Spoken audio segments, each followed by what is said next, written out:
How to use HMA Pro VPN on Linux.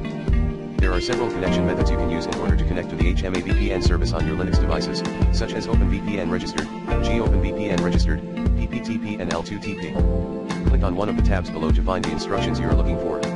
CLI OpenVPN registered setup.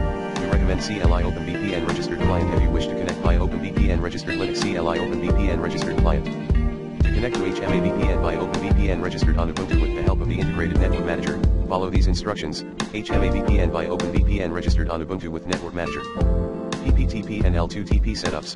You may find the tutorials for the PPTP and L2TP connection setups below. HMA VPN, PPTP/L2TP setup on Linux command line.